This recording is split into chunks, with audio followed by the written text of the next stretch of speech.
Good day everyone. So today we are going to talk about structured query language, or also known as SQL.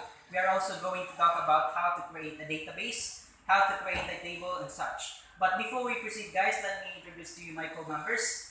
We have here Joshua, Adrian, Stephanie, and Jake.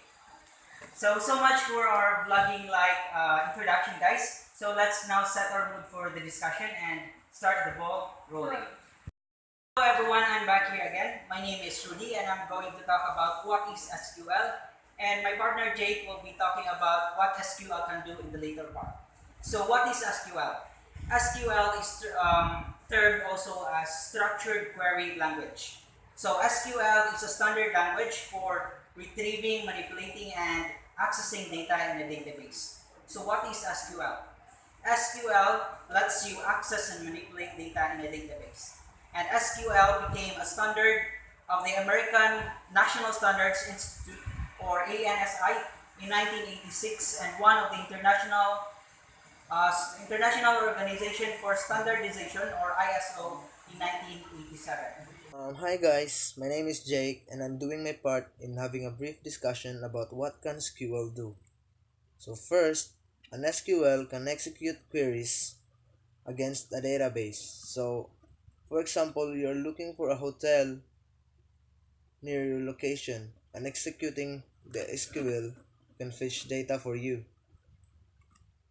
Second is, an SQL can retrieve data from a database. It will show you all the data you are looking for. An example is you only want to search for items with a price ranging from 100 to 200. So, SQL will show you all the items which cost from 100 to 200 only. Third, an SQL can insert records in a database. You can add data on your database. For example, is you want to add a birthday column, an email ad, or a phone number. So you can add whatever you want. And the fourth is an SQL can update records in a database. So, for example, a person in your database is single and a year later he becomes married. So, you need to change the status from single to married. That's an example of updating records. The fifth is an SQL can delete records from a database. So you can remove records from a database if a record is invalid or not in use anymore. So you have to remove it. You can create new databases. So new database is used in creating new table. Creating a new table is very important for you to learn how to create a table. Creating a table in a database can be achieved by using the command create table. For example of a new table is creating a table called persons that contains 5 columns, which is name, person ID, last name, first name, address, and city. So you can create stored procedures in a database. You can create stored procedures once, store it in a database, and call it any number of times in your program. Create view. So an SQL can create views in a database. So create view is a virtual table based on the result of set of an SQL statement. It always show the up-to-date data, so it will give you all the fresh data from your database. The last one is an SQL can set permissions on tables, procedures, and views. So an SQL can grant you permission. So granting a user access. So for example, you are an employee. You need to log in before using a database. You have to put your email ad or your username and your password for you to use the database. And that will be it. Hello everyone, my name is Stephanie Shane F. Alihid, and today we will be discussing about how to create a database. But first, we need to know what is database. So database is a structured set of data held in a computer, specially or that is accessible in various ways. So these are informations that are gathered and combined in order for us to make a certain database. And then let's proceed on creating database. When you open Access, Backstage View displays the New tab. The New tab provides several ways that you can create a new database. So we have first a blank database. You can start from scratch if you want. This is a good option if you have very specific design requirements or have existing data that you need to accommodate or incorporate. Next is a template that is installed with Access. Consider using a template if you are starting a new project and would like to head start. Access comes from several templates installed by default, so we can create database using templates, or we can also use database without using templates. And for the last one is about a template from office.com. In addition to the templates that come with Access, you can find many more templates on office.com. You don't even have to open a browser. The templates are available from the New tab. So let's proceed on creating a database using templates. But first, we need to know what is template. So Access comes with a variety of templates that you can use as is or a starting point. A template is a ready-to-use database that contains all the tables, queries, macros, forms, and reports needed to perform a specific task. For example, there are templates that you can use to track risk issues, manage contacts, or keep a record of expenses. Some templates contain a few sample records to help demonstrate their use. So if one of these templates fits your needs, using it is usually the fastest way to get a database started.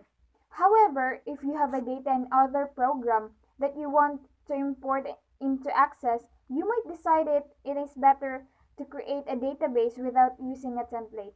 Templates have a data structure already defined, and it might require a lot of work to adapt your existing data to the template's structure.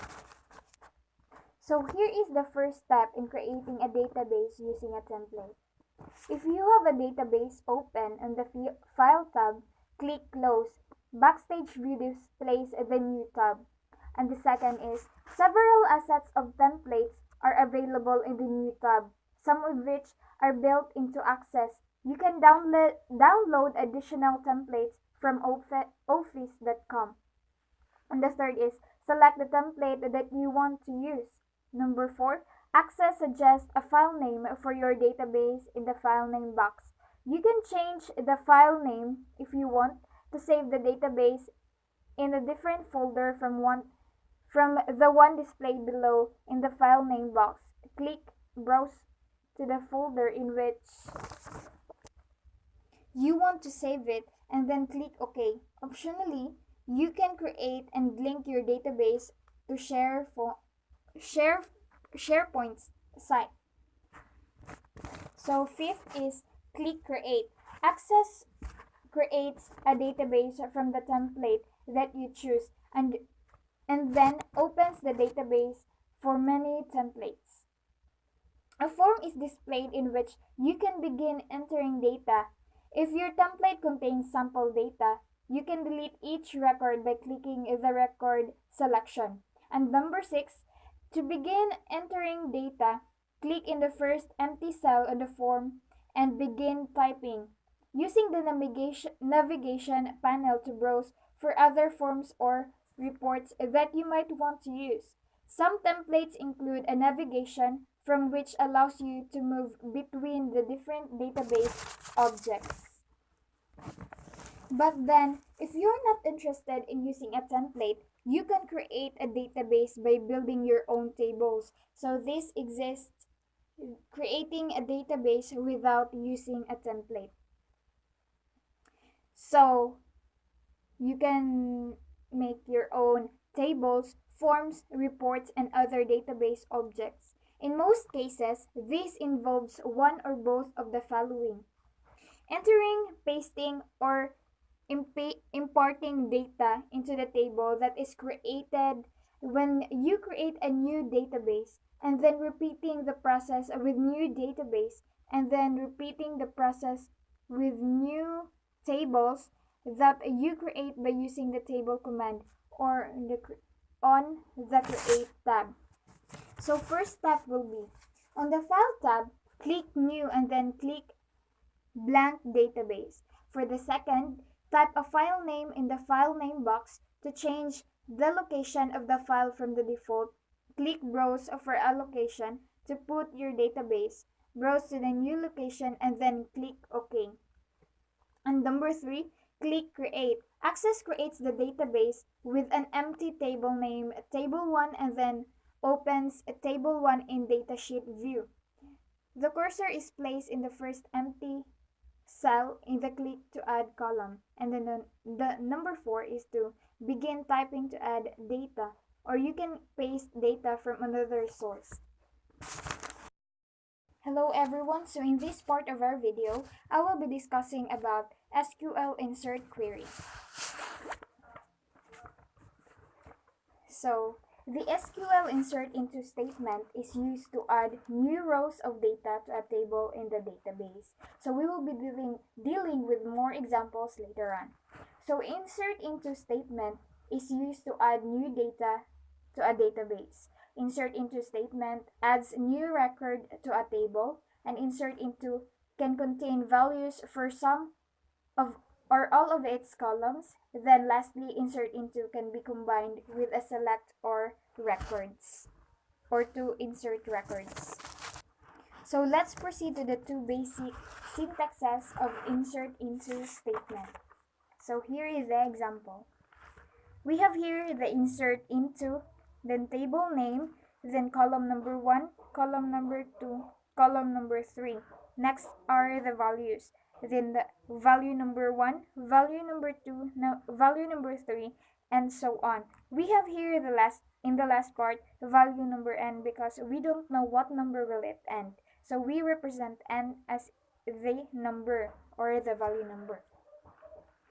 So column number 1, column number 2, and so on until column number n are the names of the columns in the table into which you want to insert the data. You may not need to specify the column's name in the SQL query if you are adding values for all the columns of the table, but make sure the order of the values is in the same order as the columns in the table.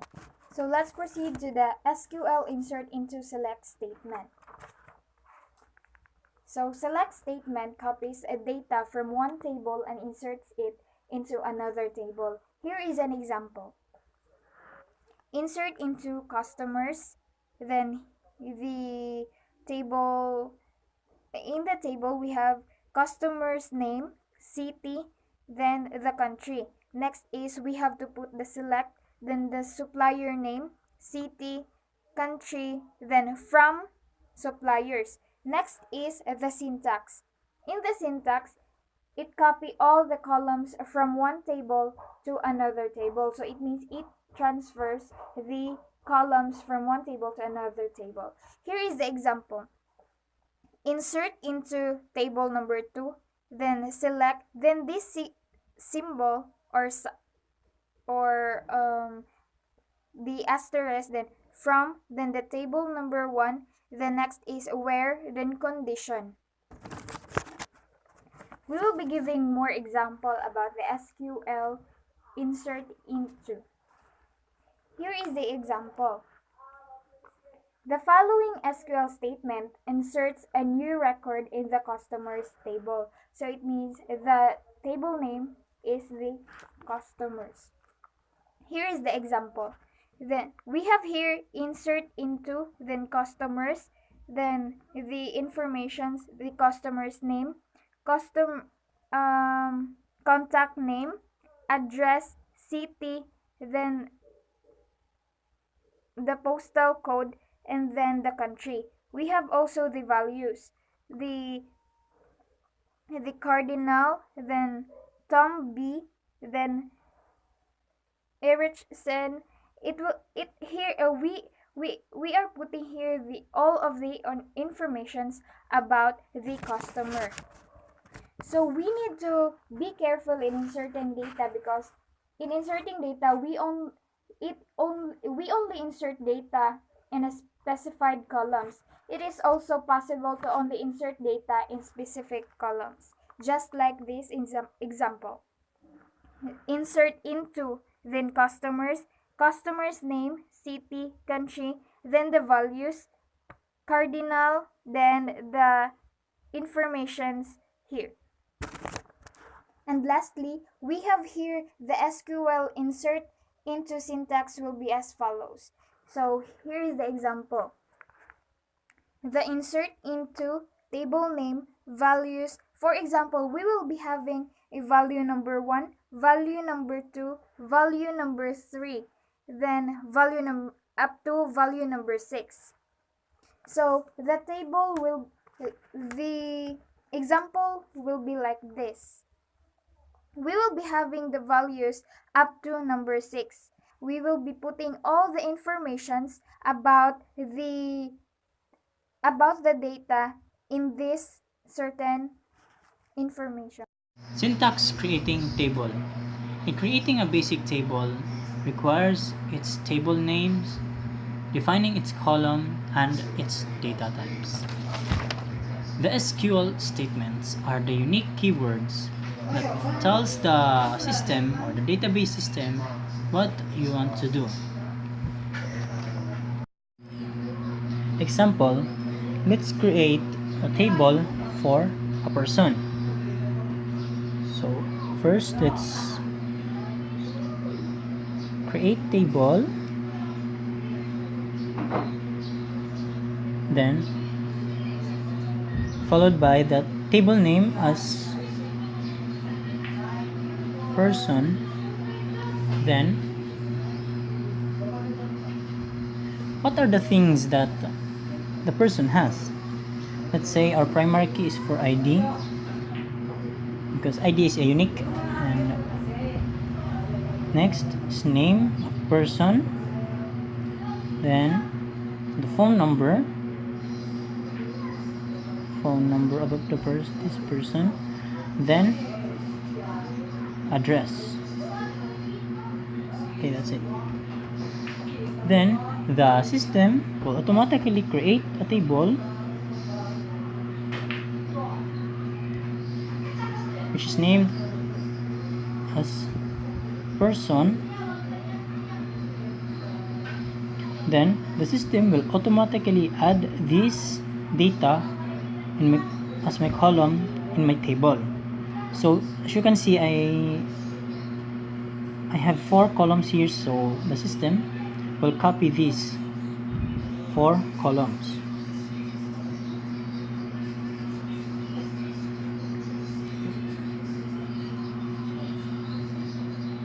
Here I have a first column as ID, next is name, third is phone number, then address. Okay, that's it. This is the table for this person. If you want to add data here in your person table, you just have to add the new SQL statement, which is the insert into, then example of an SQL statement is the create table.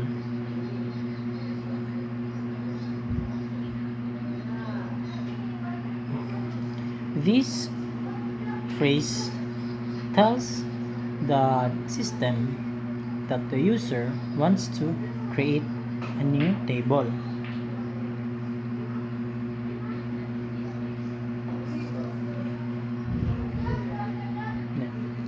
then the table should have a name.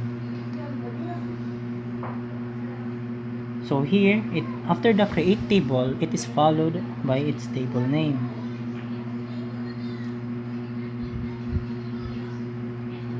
Okay, that's it. After the table name is followed by parentheses. Inside of this parentheses indicates your column and its column names. The first column should be your primary key. Let's say your column 1 should be your primary key. Then column 2.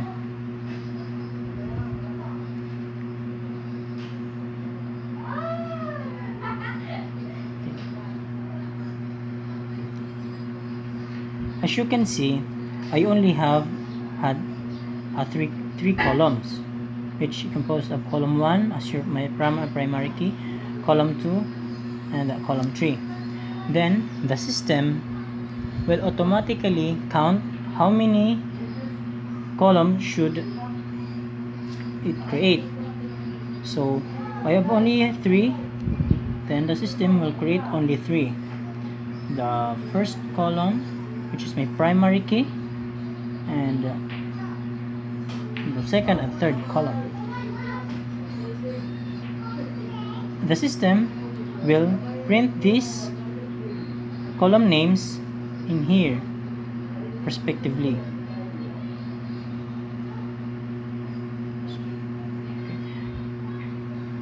Here, first column as my primary key, then a column 2 and the column 3.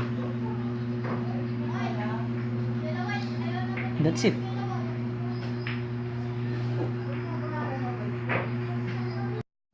If you want to add data on your table, you just have to use another keyword, which is the insert into. This keyword insert into is used to add data on your table here. Okay, let's say insert into, let's add data on my person table. Insert into, then its destination, which is person, then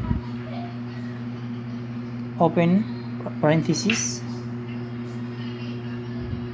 then the values of ID, name, phone number or address, or the information that I want to add in the table. Okay, let's say the ID of this person is 01. Name is John Carter.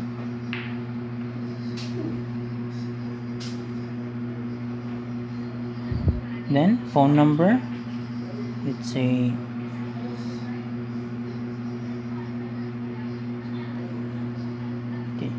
then the address, let's say here in Naval. Then this information will automatically print here in the person table. The value for ID is 01, then the name is John Carter, then phone number is here, then the address of this John Carter is here in Naval. That's it.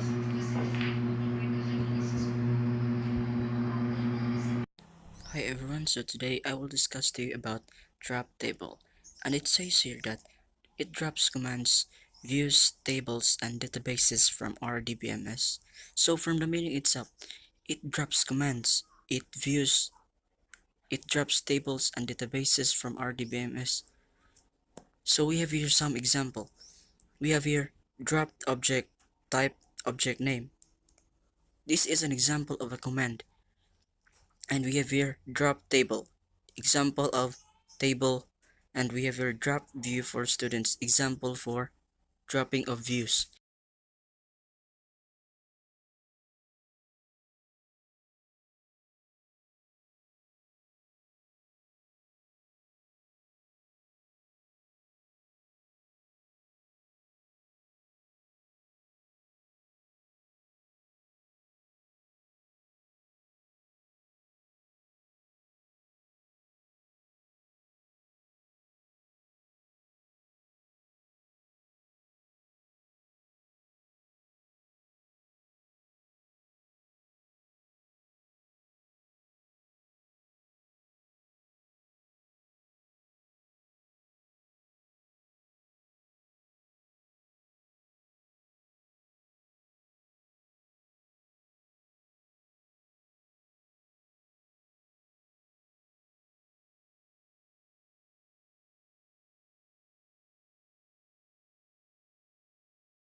Hello again, classmates. So today I'm going to talk to you about SQL alter table. So SQL alter table is a command that is used to add, delete, or modify columns in an existing table. You can also use alter table to command to add and drop various constraints on an existing table. So here are some of the uses of alter table. We can add a new column using the alter table, drop a column, change the data type of a column, add a not null constraint, add unique constraint, add check constraint, add primary key constraint, drop constraint from a table, and drop primary key constraint from a table. So these are the uses of an alter table. But before that, we'll discuss first what is the use of an alter table to add a new column. So the basic syntax of an alter table command to add a new column in an existing table is as follows. So alter table, then table name, then the word add, which is in capital letters, then the column name, and the data type. So let's just say that the table name we have is family. Alter table, family, then add, and then one of the column names that I wanted to add is gender. So that would be alter table, family, add, gender, then the data type. So the data type of a gender is untext, since we can use many different data types on a table. It depends upon what is appropriate for the data type to be used in a column. So we can also use the alter table in order to drop a column from an existing table. So this is the syntax for dropping a column from an existing table. So alter table, then table name. It's just the same with the syntax of adding a new column. It's just that the word add here in the add column is changed to drop column in the dropping table. So the syntax for the drop column is that would be alter table, then the table name, drop column, then column name. So alter table, then family, drop column, gender. So you can only drop a column that is an existing column on a certain table. You cannot drop a non-existing column from a table. Then we can also use an alter table to command to change the data type of a column in a table. So that would be alter table, table name, modify column, then the column name, then the data type. By the way, what is a data type? So a data type, according to Techopedia, that would be a value or variable in some contexts is an attribute that tells what kind of data that value can have.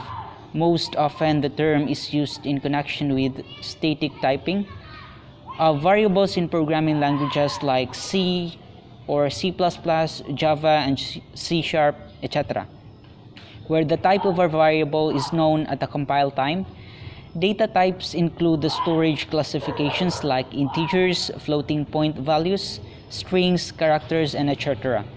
Data types define particular characteristics of data used in software programs and inform the compilers about predefined attributes required by specific variables or associated data objects.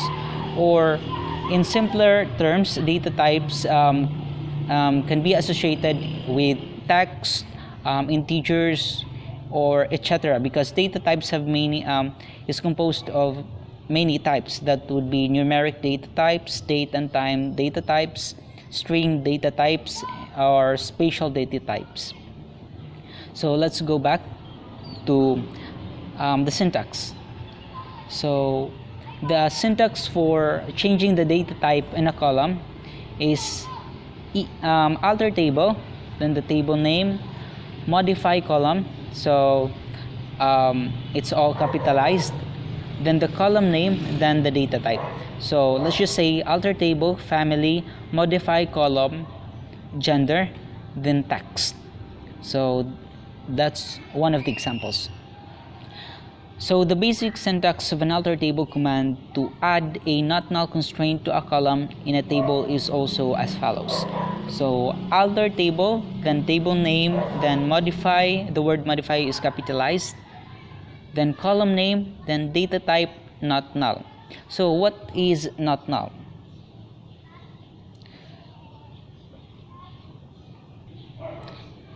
So the MySQL is not null condition is used to test for a not null value in select, insert, update, or delete statement. The syntax for the is not null condition in MySQL is expression is not null. So is not null is capitalized. So the value to test if it is not a null value. If expression is not a null value, the condition evaluates to true. But if the expression is a null value, the condition evaluates to false. For example, with select statement, that would be select from contacts where last name is not null. So meaning it declared the last name that should not be empty or not null. So insert statement, insert into contacts, so that would not be my topic, which is inserting. So that is a not null value. So next is add constraint syntax using the alter table. So sometimes we may decide to add a new constraint to an existing table to see what are the different types of constraints that can be placed on a database table. So this is the syntax for adding a constraint. So that will be alter table, then the table name, add, then constraint name, then the constraint type, and the constraint condition. So this is one of the examples here. Let me show you. So this alter table, then the table name, that is customer, add constraint, con first, then unique, since we are going to add a unique constraint on a table, then the condition, which is address. So this is how to add a unique constraint on a table. So next is to check a constraint that is added in the table. So the following SQL creates a check constraint on the age column when the person's table is created. So here in the example, we are checking a condition, the constraint condition, that would be age greater than or equal to 16. So it means that it's going to check the age, the condition, age that is greater than or equal to 18. So SQL check constraint is to check the constraint is used to limit the value range that can be placed in a column. You can also define a check constraint on a single column. It allows only certain values for this column. If you define a check constraint on a table, it can limit the values in certain columns based on values in other columns in the row. So these are the uses of SQL check constraint. But for the examples here, the example that I have mentioned, so it is checking the in a condition that to check the age that is greater than or equal to 16. Then aside from those, we can also use the alter table to add a primary key on a table, or add a primary key constraint to a table. So this is the syntax: alter table, then the table name, the word add constraint is present on the syntax, then my primary key, then the primary keyword which are capitalized, then column 1, column 2. So this is how to add a primary key constraint on a table. And we can also drop a constraint from a table. So meaning, if we drop a constraint from a table, that means that the constraint is already present on the table, because we cannot drop a constraint that is not present on the table. So this is the basic syntax for dropping a constraint from a table. So alter table, then the table name, then drop constraint, which is present because we are going to drop a constraint from a table, then my unique constraint. So if you are using MySQL, the code is as follows: alter table, then table name, drop index. So the word constraint is changed into index, then my unique constraint.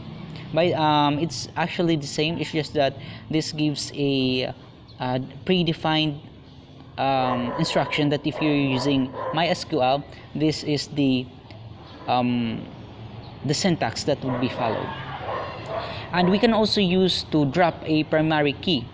So meaning a primary key is already on the table, and if you need to drop it, you can use this syntax, which is alter table, then table name, drop constraint, then my primary key. So this is how to drop a primary key using the alter table. So if you are also using MySQL, so this is the syntax for MySQL: alter table, then table name, then drop primary key.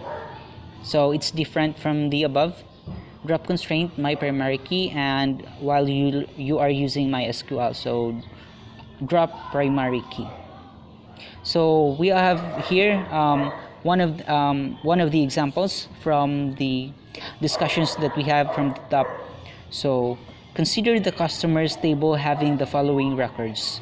We have 7 records, and we have their ID, the name, the age, the address, and the salary. Following is the example to add a new column to an existing table. So we are going to add a sex column in a table. So this is the syntax in order to add the sex column in a table. That would be alter table, customers, which is the table name, then the word add is present because we are going to add the sex column on the table.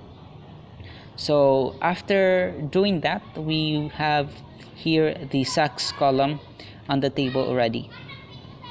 Since we have no data yet, so that is why the under the sex column the word null is present.